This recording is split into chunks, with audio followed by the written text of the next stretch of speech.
Welcome to my Sacred Revenge channel, where betrayal isn't just exposed, it's answered. The sterile white of the pregnancy test stick seemed to mock the vibrant chaos of my life. Two stark, unforgiving pink lines stared back at me, a declaration of war on the carefully constructed world I called my own. It wasn't mine. It belonged to my sister Maya, and the life growing inside her belonged to my husband Liam, the heir in our shared childhood bathroom. A space that had witnessed scraped knees and teenage secrets suddenly felt thin, suffocating. My reflection in the mirror was a stranger, a woman with haunted eyes and a tremor in her hands that had nothing to do with the chilly morning air. This wasn't how my story was supposed to go. Our story, Maya's and mine, had always been one of intertwined destinies. We were Irish twins, born a mere 11 months apart, a fact our mother never tired of recounting with a weary but proud smile. We shared a room, a wardrobe, and a face so similar that, in our youth, we could fool our own grandmother. But beneath the surface of our mirrored existence, we were a study in contrasts. I was the planner, the pragmatist, the one who colored within the lines. Maya was the dreamer, the free spirit, the one who saw the world in a kaleidoscope of possibilities, unburdened by the practicalities that anchored me. While I pursued a degree in architecture, meticulously designing structures that would stand the test of time, Maya chased fleeting moments of beauty, her camera an extension of her soul, capturing the ephemeral magic of a sunrise or the raw emotion in a stranger's eyes. Liam had entered our lives like a sudden, brilliant sunbeam on a cloudy day. He was a friend of a university classmate, a landscape architect with a passion for creating harmony between the natural and the man-made. From our first meeting, I was drawn to his quiet confidence, his gentle humor, and the way his eyes, the color of a summer sky, would crinkle at the corners when he smiled. He saw the world not just as it was, but as it could be, a canvas for his creativity. He understood my need for order, my love for clean lines and solid foundations. Yet he also possessed a wild streak that resonated with a part of me I had long kept dormant. Our courtship was a whirlwind of stolen glances, lingering touches, and conversations that stretched late into the night. He would listen, truly listen, as I spoke of my ambitions, my fears, my dreams of designing homes that were more than just buildings but sanctuaries for the lives within them. He, in turn, would share his own visions of sprawling gardens and urban oases, his words painting pictures so vivid I could almost feel the cool spray of a fountain on my skin. He was the missing piece of my carefully designed puzzle, the one who made my world feel complete. Maya, ever the romantic, was ecstatic. She saw in Liam the embodiment of a fairy tale prince, a worthy partner for her beloved sister. She would often join us on our dates, her camera always in hand, documenting our burgeoning love story with an artist's eye. Her photographs from that time are a testament to our happiness. Liam and I, lost in our own world, with Maya as the silent, smiling observer, the keeper of our memories. Our wedding was a perfect day, a symphony of white roses, heartfelt vows, and the joyous laughter of our loved ones.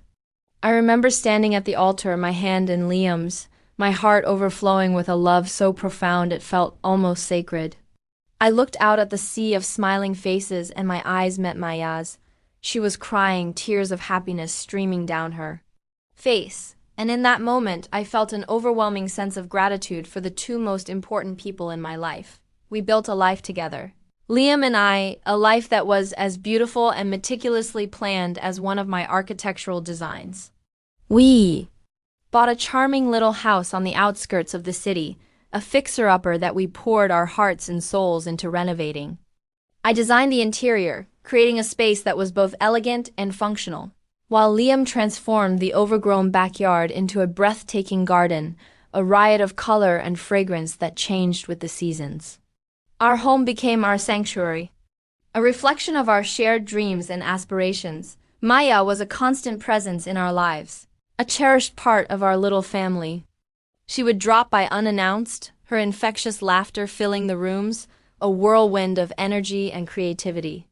She and Liam had developed their own easy camaraderie, a bond forged in their shared artistic sensibilities.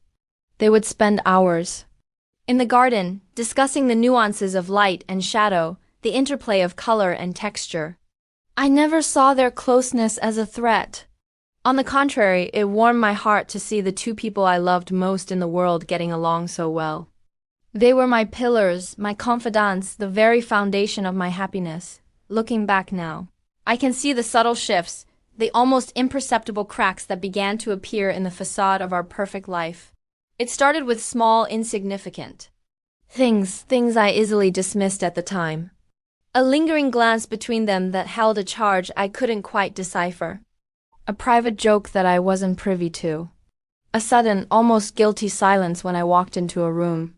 I was so caught up in the rhythm of our lives, so secure in the love I believed we all shared, that I failed to see the storm that was gathering on the horizon.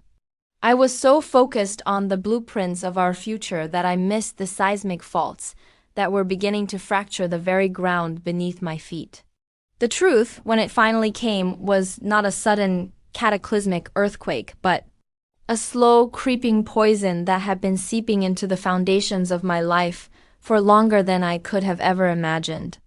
And the two people I trusted most in the world were the ones holding the vial. The first discordant note in the symphony of my seemingly perfect life was so subtle. I almost missed it. It was a Tuesday evening, one of those mundane, unremarkable nights that form the building blocks of a marriage. Liam was working late, a common occurrence as his landscape architecture firm was in the midst of a major project. I was curled up on the sofa, a half-read book in my lap, the gentle hum of the dishwasher filling the silence. My phone buzzed with a text from Maya. Just drove past Liam's office. Lights are all off. Hope he's on his way home soon. A. Small, cold knot of unease tightened in my stomach. I texted Liam, my fingers hovering over the screen for a moment too long. Hey, you okay? Maya said, your office is dark. His reply came almost instantly. Yeah, just grabbing a drink with a client. We'll be home in an hour. It was a plausible explanation, a perfectly reasonable one. And yet the knot remained. The late nights became more frequent, the excuses more elaborate. A last-minute meeting, a networking event, a site visit that ran unexpectedly long. Each time I would quell the rising tide of suspicion with a wave of self-recrimination. I was being paranoid, insecure. Liam loved me. He would never betray me. I had built my life on the certainty of his love, and to question it felt like sacrilege. But the signs were becoming harder to ignore. He started guarding his phone with a ferocity that was new and unsettling. It was always face down on the table, always angled away from me. He would take calls in another room, his voice a low hushed murmur. When I once casually asked who he was talking to, he snapped at me, a rare display of temper that left me stunned and hurt. It's a work thing, Ilara. Do you have to question everything? Maya, too, was changing. Our easy, constant communication dwindled to sporadic texts and rushed phone calls. When we did meet, she seemed distant, her usual vibrant energy replaced by a nervous, almost feverish quality. She avoided my gaze, her eyes darting around the room as if searching for an escape route. She, who had always been a terrible liar, now offered vague, evasive answers to my questions about her life. I remember one afternoon. We were having coffee at our favorite cafe, the one where we had spent countless hours dissecting our dreams and fears. I was telling her about my growing anxieties about Liam, my voice a low, trembling whisper. I feel like he's slipping away from me, Maya, like there's this whole other part of his life that I'm not a part of. I had expected her to reassure me, to tell me I was being ridiculous. Instead, she just stared into her latte, her knuckles white as she gripped the ceramic mug. People change, Ilara, she said, her voice flat, devoid of its usual warmth. Maybe you're just not seeing him for who he really is. Her words, meant perhaps to be a form of tough love, felt like a slap in the face. It was as if she was siding with him, with the man who was slowly but surely breaking my heart. The moment, the one that shattered my carefully constructed denial, came on a rainy Saturday afternoon. I was looking for a misplaced set of keys in Liam's car, and in the glove compartment, nestled amongst old receipts and service records, I found a small, velvet-wrapped box. My heart did a little flutter, a foolish, hopeful leap. An anniversary gift? A just because present? My fingers, trembling slightly, untied the ribbon and lifted the lid. Inside, on a bed of black satin, lay a silver locket, intricately carved with a pattern of swirling vines. It was beautiful, exquisite even, but it wasn't my style. It was Maya's. Her love for all things bohemian and whimsical was as much a part of her as her ever-present camera. A cold, sickening dread washed over me. I opened the locket, my breath catching in my throat. Inside, where a picture of a loved one should have been, was a tiny, professionally etched inscription.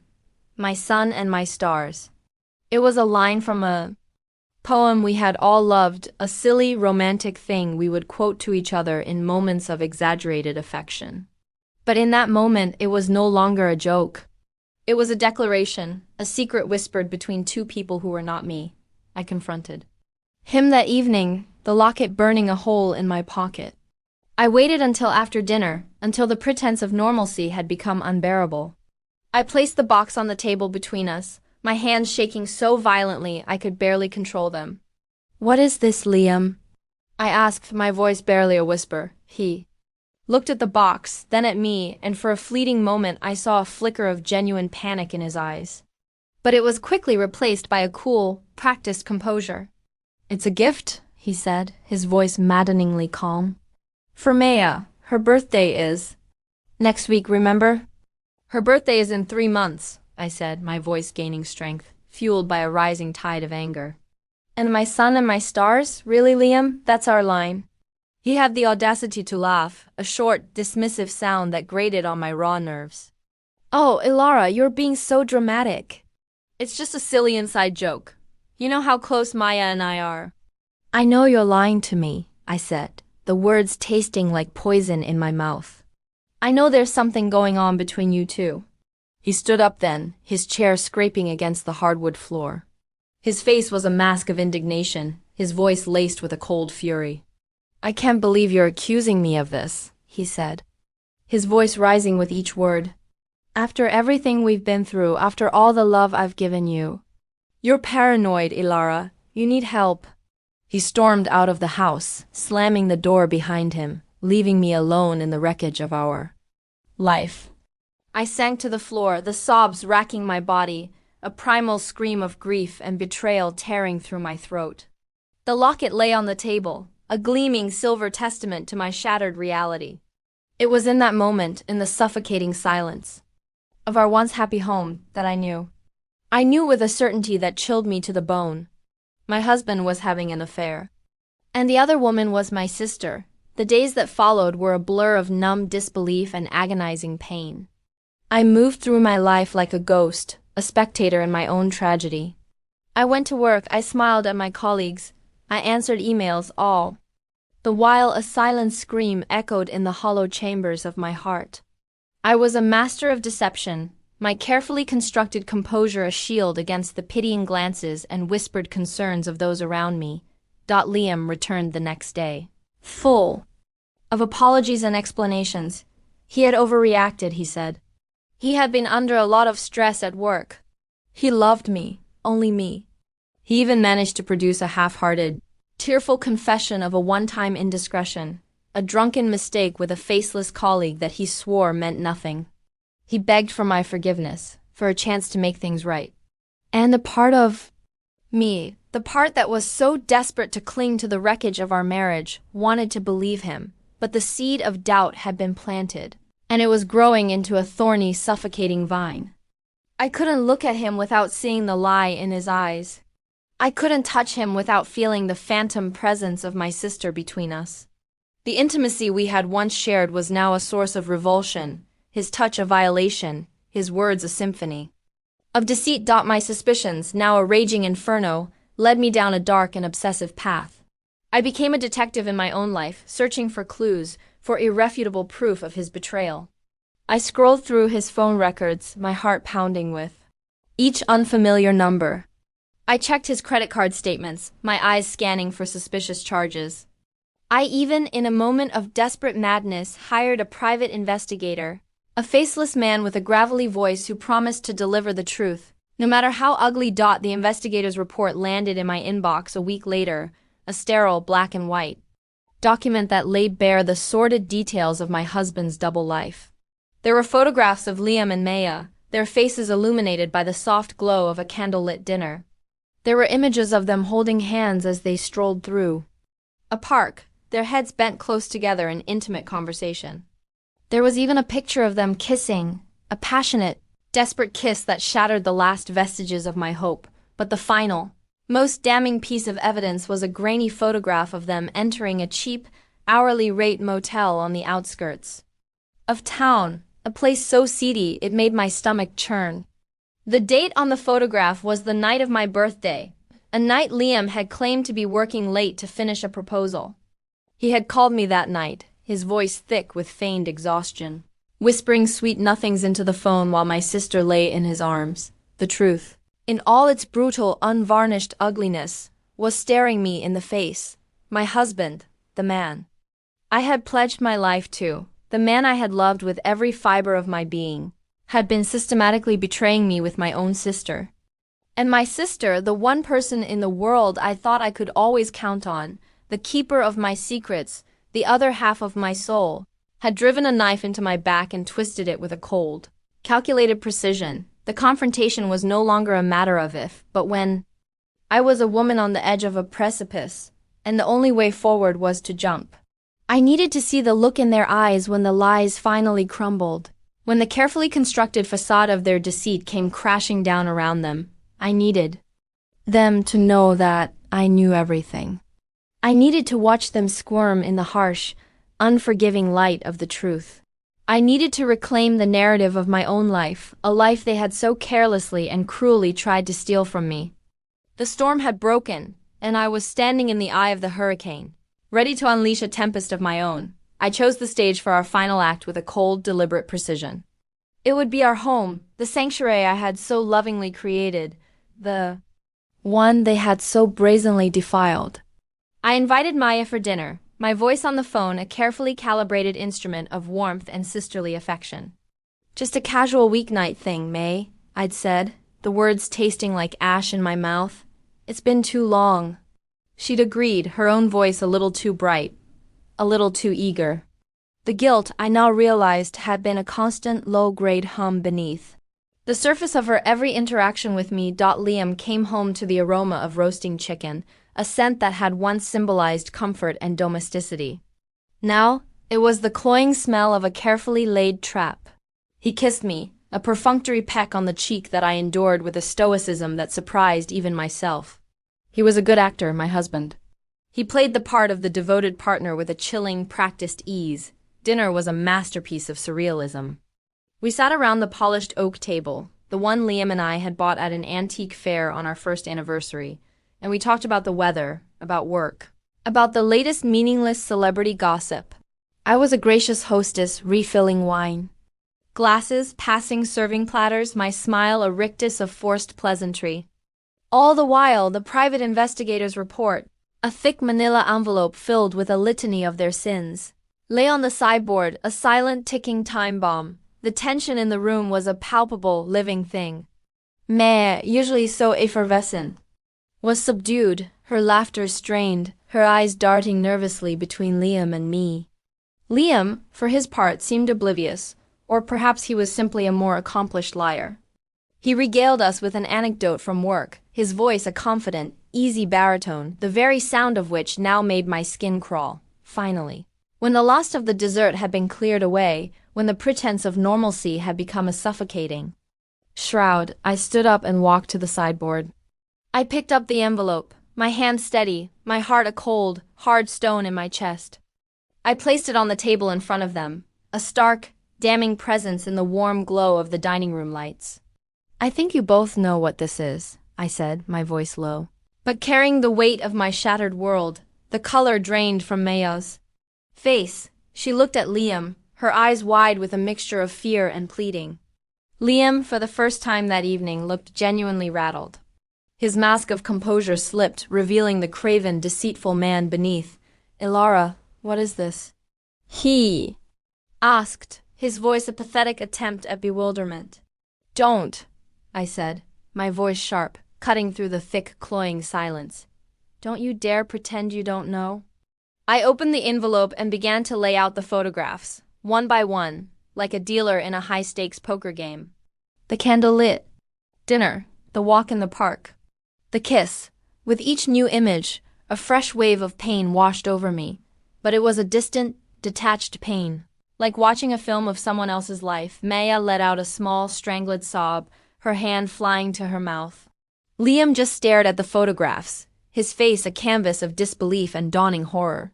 He had been so arrogant, so sure of his own cleverness, that the possibility of being caught had never even occurred to him. And then there's this, I said, my voice dripping with a venom I didn't know I possessed. I placed the final photograph on the table, the grainy image of them entering the motel. On my birthday, Liam, while I was at home, waiting for you. A heavy, suffocating silence descended upon the room. The only sound was the frantic ticking of the grandfather clock in the hallway. Each tick a hammer blow against the anvil of my heart. Liam was the first to speak, his voice a hoarse, desperate whisper. Ilara, I can explain. Explain? I laughed, a harsh, brittle sound that held no mirth. Explain what, Liam? Explain how you've been sleeping with my sister. Explain how you've been lying to me every single day for God knows how long. There are no explanations, only lies. I turned my gaze to Maya, my sister, the other half of my soul. She was weeping now, silent, fat tears rolling down her pale cheeks. And you, I said, my voice breaking for the first time. How could you, Maya? How could you do this to me? She looked at me then, her eyes swimming in a sea of guilt and self-loathing. I'm so sorry, Ilara, she whispered, her voice barely audible. I never meant for this to happen. You never meant for this to happen? I repeated, my voice rising to a near hysterical pitch. Did you trip and fall into his bed, Maya? Was it an accident? It's not like that, she sobbed. We fell in. Love. The words hung in the air, a grotesque parody of a romantic confession. Love? I spat the word out like a foul taste in my mouth. You call this love? This sordid, pathetic betrayal? And then, just when I thought the night couldn't possibly get any worse, Maya delivered the final, devastating blow. I'm pregnant, she said, her voice a small, trembling whisper. It's Liam's. The world tilted on its axis. The air was sucked out of the room, leaving a vacuum of pure, unadulterated shock. I stared at her, at the gentle swell of her belly that I had mistaken for a few extra pounds, and a cold, chilling realization washed over me. This wasn't just an affair. This was a whole new life, a life created from the ashes of my own. Liam's face was a mask of stunned disbelief. It was clear, in that moment, that this was news to him as well. He looked at Maya, then at me, his eyes wide with a dawning, panicked horror. He had not just broken my heart. He had shattered my entire world, and in the process, had irrevocably altered the course of all of our lives. The silence that followed was a living, breathing entity, a monstrous thing that filled every corner of the room. It was the sound of a family imploding, of a love story turning into a Greek tragedy. I don't remember what happened next. I think I screamed, a raw, guttural sound of pure, unadulterated agony. I remember the satisfying crash of a wine glass. As I hurled it against the wall, the red liquid splattering like blood against the pristine white paint. I remember the look of terror on their faces as I advanced on them, my hands clenched into fists, a primal rage coursing through my veins. I wanted to hurt them, to inflict upon them even a fraction of the pain they had caused me. But as I looked at their pathetic, cowering forms, I realized that violence would be a hollow victory. The greatest punishment I could inflict upon them was to leave them to the wreckage they had created. Get out, I said, my voice a low, dangerous growl. Both of you, get out of my house. Liam started to protest, to offer more empty apologies and pathetic excuses. But I cut him off with a look so full of contempt that it silenced him. He grabbed his coat and fled, not even bothering to look back. Maya lingered for a moment, her eyes pleading with me for some small crumb of forgiveness. But there was none left to give. I said, "Get out," I repeated. My voice as cold and hard as the stone in my chest. She finally turned and walked out the door, her shoulders slumped in defeat. The door clicked shut behind her, leaving me alone in the deafening silence of my shattered home. I sank to the floor, surrounded by the debris of my life, and I wept. I wept for the love I had lost, for the sister I would never have again, for the future that had been stolen from me. I wept until there were no tears left to cry, until I was nothing but a hollowed-out shell of the woman I had once been. The Storm had passed, leaving behind a devastation so complete, so absolute, that I wasn't sure if anything would ever grow again. In the immediate aftermath of the explosion, a deafening silence descended upon my life. The house, once a vibrant hub of love and laughter, became a mausoleum, each object a painful reminder of a life that was no longer mine. Liam's clothes still hung in the closet, his toothbrush still sat in the holder next to mine, a phantom presence that haunted my every move. I spent the first few days in a fog of grief and disbelief, moving from room to room like a ghost, the silence broken only by the sound of my own ragged sobs. The task of telling our families felt like a mountain I was too weak to climb. How do you put into words a betrayal so profound, so monstrous? How do you tell your parents that their two daughters, the ones they had raised to love and protect each other, were now at the center of a tragedy of their own making? I started with my parents. I called them, my voice a trembling, unrecognizable version of itself, and asked them to come over. They arrived, their faces etched with concern, their arms laden with Tupperware containers of comforting food. The universal language of parental love. We sat in the living room, the same room where we had celebrated countless birthdays and holidays. And I told them everything. I laid out the sordid details of the affair, my voice a flat, emotionless monotone as I recounted the lies, the deceit, the ultimate betrayal. I watched as their faces shifted from confusion to disbelief and finally, to a deep, gut-wrenching sorrow. My mother, a woman who had always been the emotional anchor of our family, began to weep, silent tears of a pain so profound it seemed to steal the very air from her lungs. My father, a man of few words but deep emotions, simply sat there, his face a mask of stone, his eyes filled with a rage so potent it was almost frightening. The news of Maya's pregnancy was the final devastating blow. It was a truth so monstrous, so outside the realm of what they could comprehend, that for a moment they simply stared at me in stunned silence. Then my father, in a voice thick with a grief that was almost biblical in its intensity, said, "She is no longer my daughter." The words, a declaration of banishment, hung in the air, as heavy and suffocating as a shroud. In that moment I realized the true extent of the devastation. This wasn't just the end of my marriage. It was the fracturing of my entire family, a seismic event that would send shockwaves through all of our lives for years to come. Liam's parents, when I finally gathered the courage to call them, were equally horrified. They were good, decent people who had always treated me with kindness and affection, and the shame of their son's actions was a palpable thing, even over the phone. They offered apologies, condolences, promises to talk some sense into him, but we all knew it was too little, too late. The chasm that had opened up between us was too wide to be bridged by words of regret. The separation from Liam was a brutal, soul-crushing process. He moved out a few days after the confrontation, his belongings packed into cardboard boxes that seemed to mock the permanence we had once promised each other. He tried to talk to me, to offer more pathetic excuses and pleas for forgiveness. But I refused to listen. His voice, once a source of comfort and love, was now the grating sound of betrayal. The legal proceedings were a cold, impersonal affair, a sterile process that reduced the vibrant, messy reality of our life together to a series of legal documents and financial settlements. I hired a lawyer, a sharp, no-nonsense woman who guided me through the labyrinthine process of divorce with a compassionate but firm hand. She became my advocate, my protector, my shield against the man who had once been my everything. Severing ties with Maya was a pain of a different, more profound kind. She was my sister, my blood, the other half of my history. How do you amputate? A part of your own soul. She tried to reach out to me, sending a barrage of tearful texts and voicemails, each one a fresh stab to my already wounded heart.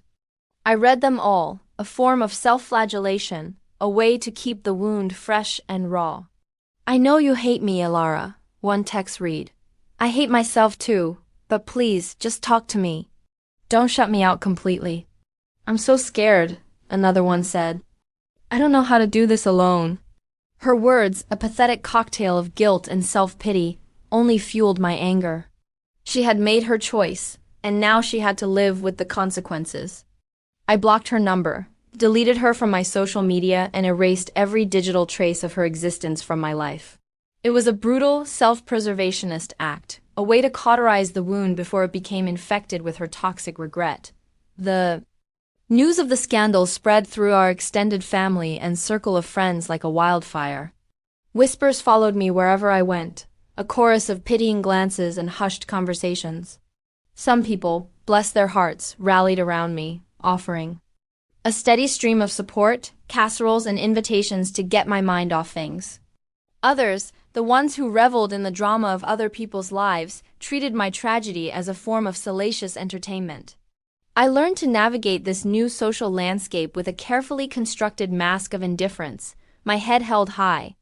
My heart a fortress of ice. The initial stages of my healing journey were a treacherous uphill climb. I was adrift in a sea of grief, anger, and a profound, bone-deep sense of loneliness. The house, once my sanctuary, was now a constant reminder of my loss. I started to see a therapist, a kind, gentle woman with warm eyes and a calming presence.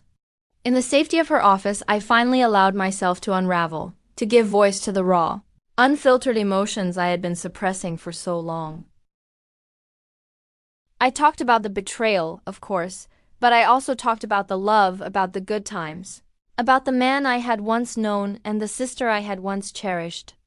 I mourned not just the loss of my marriage, but the loss of my past, of the beautiful, carefully curated life I had built for myself. There were days when the grief was a physical weight, a crushing pressure on my chest that made it hard to breathe. I would lie in bed for hours, the curtains drawn, the world outside a distant, muffled roar. But slowly, imperceptibly at first, the light began to seep back in. I started with small things. I rearranged the furniture in the living room, a symbolic act of reclaiming my space. I painted the walls a new, vibrant color, a fresh canvas for a new life. I took up pottery, my hands finding a strange, cathartic release in the act of shaping clay, of creating something new and beautiful from a lump of earth. I reconnected with old friends, the ones who had been there for me before Liam, before the life that had so spectacularly imploded. They reminded me of who I was before I became Elara, the wife. Before my identity became so inextricably linked with his, the journey of healing was not a linear one. There were setbacks, moments of profound sadness and rage that would ambush me at the most unexpected times.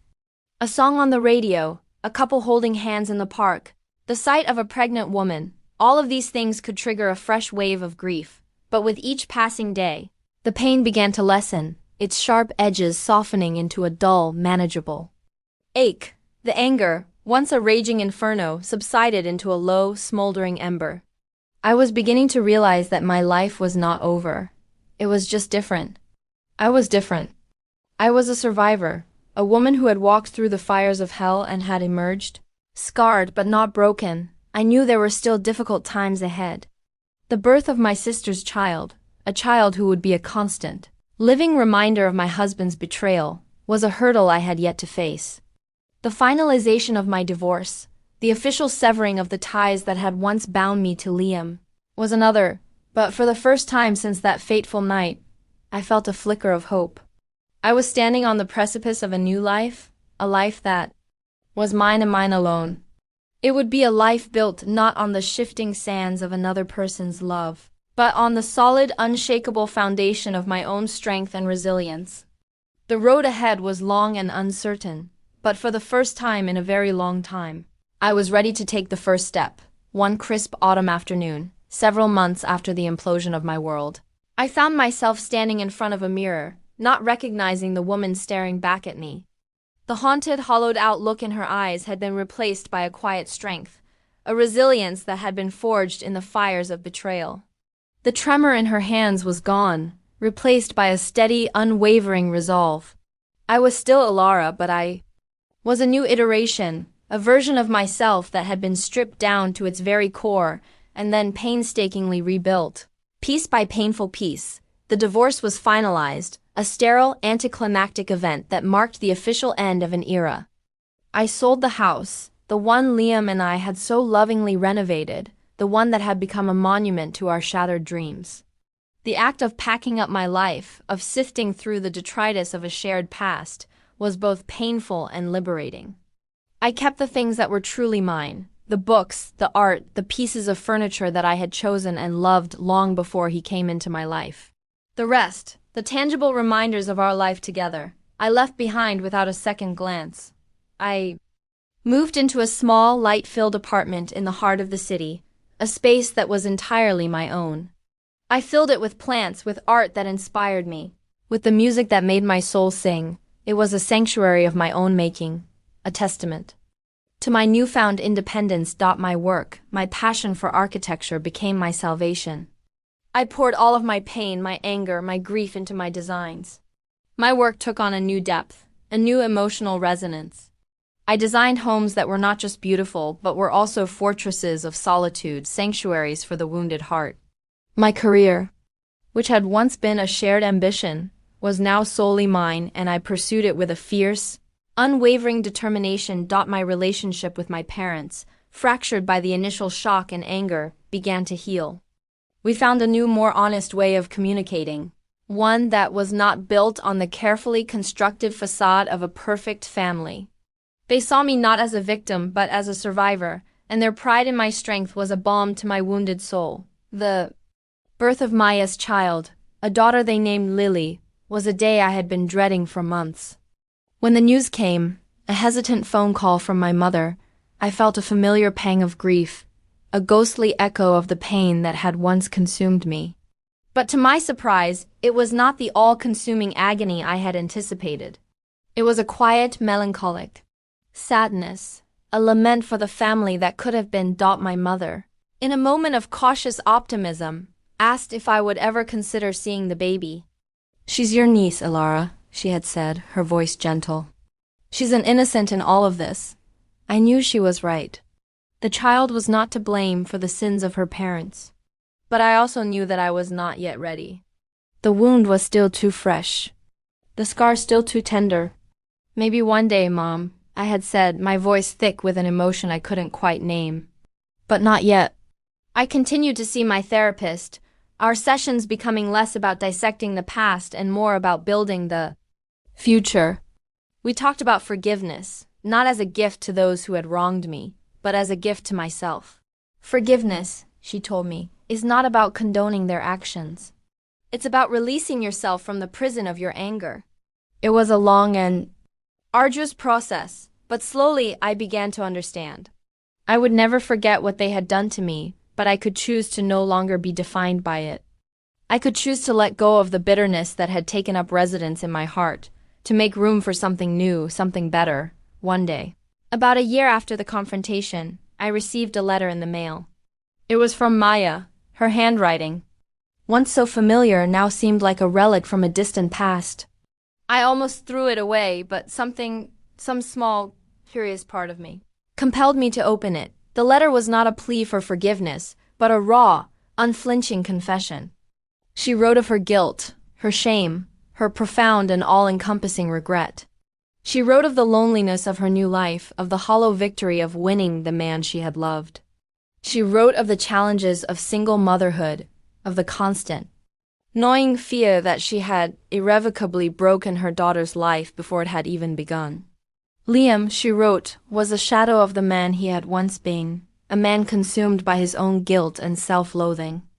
Their love, born in the darkness of betrayal, had withered in the harsh light of reality. Thus she did not ask for my forgiveness. She did not ask for anything at all.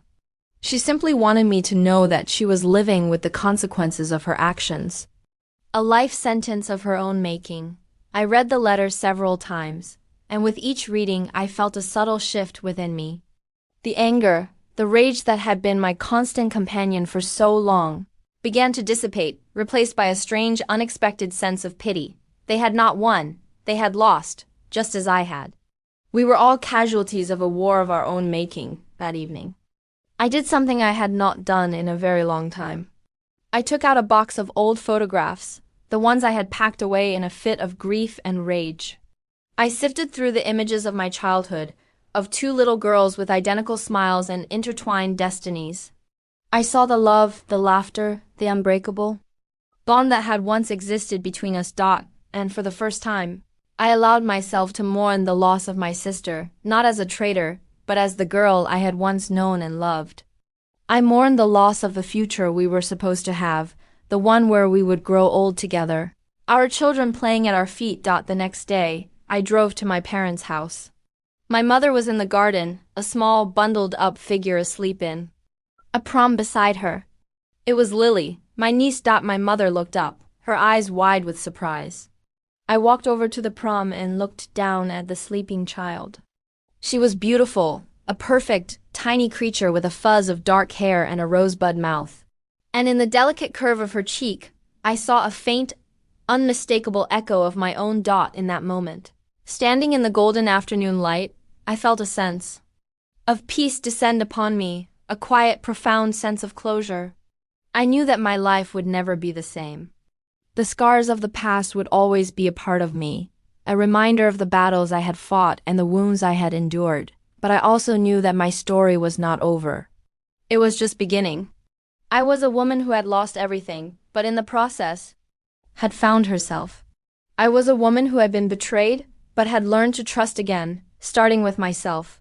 I was a woman who had been broken, but had emerged from the wreckage, stronger, wiser, and more resilient than I had ever thought possible. I reached out and gently touched the baby's hand, her tiny fingers curling around my own. A small, tentative smile touched my lips. It was the first genuine smile I had offered the world in a very long time. It was the smile of a woman who had finally come home to herself. I was Alara, and this was my story. Not a fairy tale. Not a tragedy, but a real, messy, and ultimately triumphant story of survival. And for the first time in a very long time, I was excited to see what the next chapter would hold.